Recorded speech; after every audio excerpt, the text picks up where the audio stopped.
Many of you might like Tonkikaku Kawaii, but my favorite slice-of-life romance anime of this season is Adachi and Shimamura. I know what you are thinking. How can a Yuri girl-on-girl slice-of-life rom-com actually grip anyone's attention?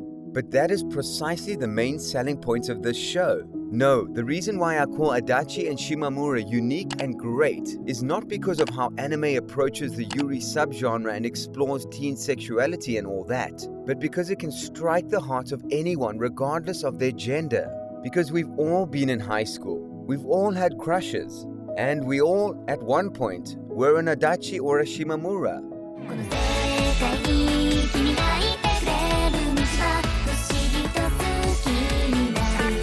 So let me cover the premise really quickly. The blue-haired girl is Adachi and the blonde-haired one is Shimamura. The two of them meet at the gym while skipping classes, and through talking with each other they realize their similarities and become friends. And you know the good thing? We don't have to follow through all of that. The first episode itself starts when the two are friends and doesn't take a huge time to build up the setup. Everything you need is laid on the table, and then it is all about diving deep into their relationship. That's right, it's all about the two's relationship. Now you may ask, hey, can a relationship of two girls actually be that interesting? Well, I made this video to answer that question.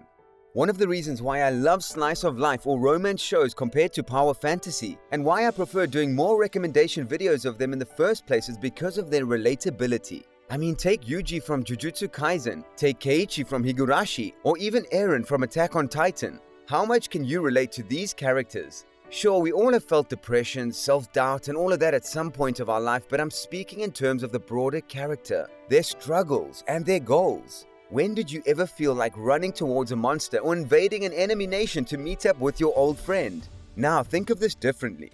Move to a different protagonist like Hachiman from My Teen Romantic Comedy.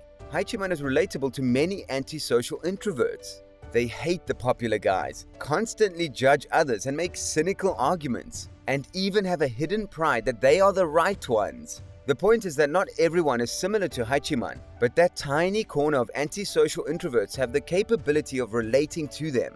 This is the same case with Adachi as well. Being an introvert and a rather shy person, I was quickly attracted to Adachi. Her gender didn't matter to me, because in Adachi I saw a little bit of an exaggerated version of myself. Shimamura.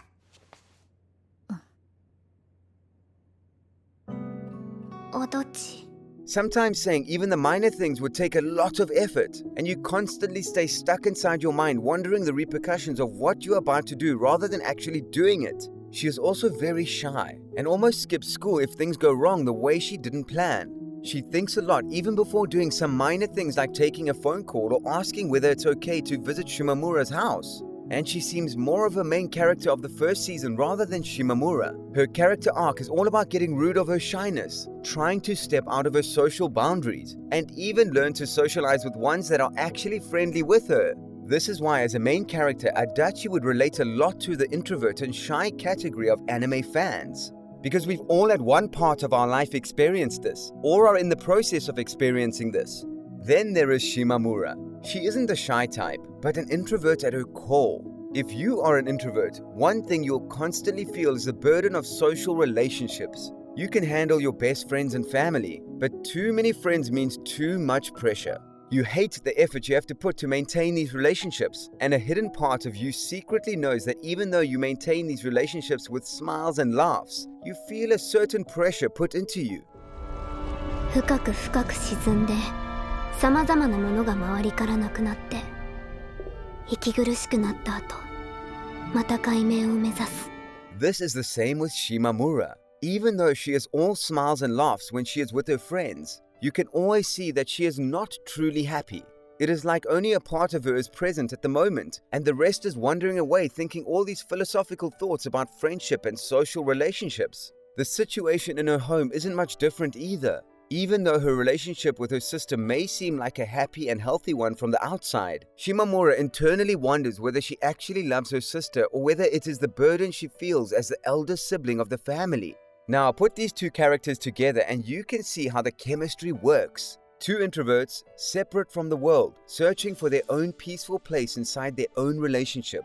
Yes, that is the reason why you should watch this show. Not because of the Yuri aspects and all that, but because of the character relationships. You'll find plenty of memorable moments or things to look back into your own past in high school as you watch these two relationships. Adachi's small struggles to improve her relationship with Shimamura and also understand her own feelings is both cute and entertaining. And Shimamura's rather stoic personality and antisocial thought process is going to be heavily relatable to people of the same nature. Needless to say, this anime survives on the kawaii factor.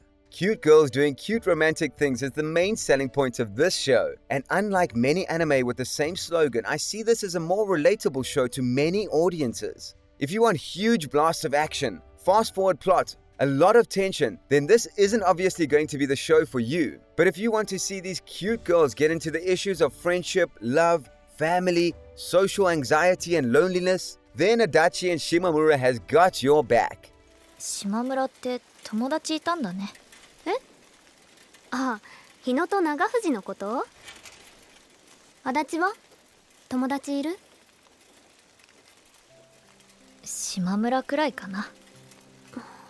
And I also want to speak of the art and animation here. Tozuka Productions was a studio I never knew that existed until today. And at first I was surprised by their animation quality.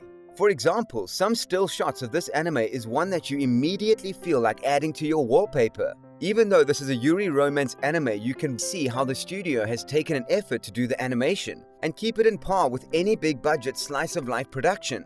I never had heard of the studio called Tozuka Productions up until now, but after some research I found out that they were the guys who animated Dororo and the Quintessential Quintuplets, the former being a show that I absolutely loved and the latter being a show that I watched for my guilty pleasure, but both having stellar animation despite their genre difference. A criticism a small corner of anime fans have is the show's pacing. Some call it too slow, and even though I admit there were several scenes that could be removed, I also need to remind that this is a romance anime, not an action show. As I mentioned in the beginning, Adachi and Shimamura is all about building character relationships, the struggles you have, the doubts you face, plus the flaws you understand along the way. And a show like this takes time to build up to its potential, and it is, of course, going to be slow. But speaking of criticisms, I do have one criticism: the alien.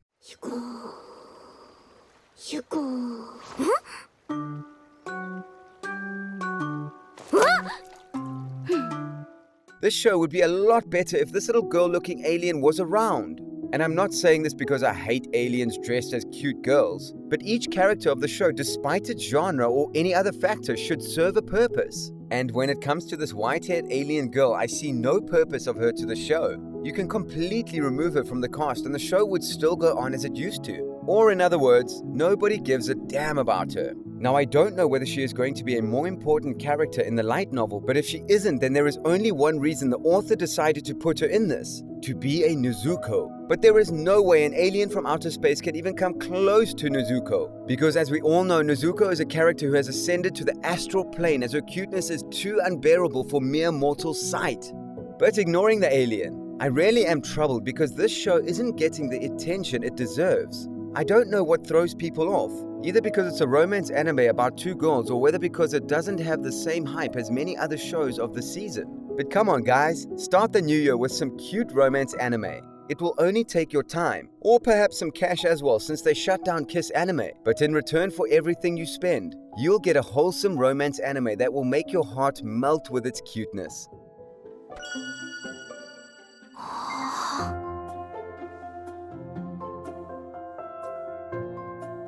So thank you guys for watching. This is a new series of videos that I started to appreciate underrated anime series. So if you are interested to see more content like this, drop a like, comment and subscribe. And also let me know if there are any other anime I should make a video on. A top 10 list will be coming soon this Saturday, so stay tuned and I'll see you guys in the next video.